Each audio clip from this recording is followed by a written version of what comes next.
ہمارے خداوند یسوع کی انجیل مقدس متی کے مطابق اس کا 11واں باب 28 سے 30 آیات تک۔ اس وقت یسوع نے پکار کر کہا، اے سب تھکے ماندو اور بوجھ سے دبے ہوئے میرے پاس آؤ، میں تمہیں آرام دوں گا۔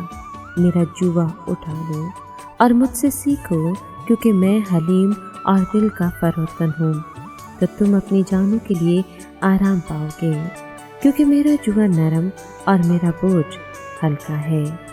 پاک کلام کے پڑھیے اور سن جانے پر خداوند کی برکت ہو، خدا کا شکر ہو۔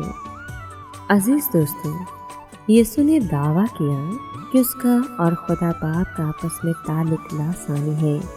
خود ساختہ راست باز اور اپنے آپ کو عقل مند اور ہوشیار سمجھنے والی فریسیوں کی بجائے یسوع اب دل کے غریب آدمیوں کی طرف متوجہ ہوتا ہے، جو کہ اپنی ضرورت کو جانتے ہیں اور خدا کے مکاشفہ کو سادہ ایمان سے قبول کر لیتے ہیں۔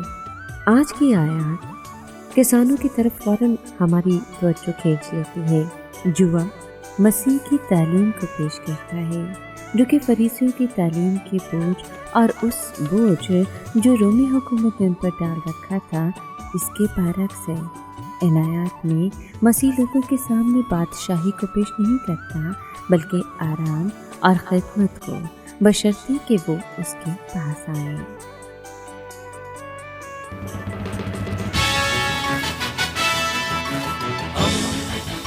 دوستی کا پیمبر، ریڈیو ویریتاس ایشیا۔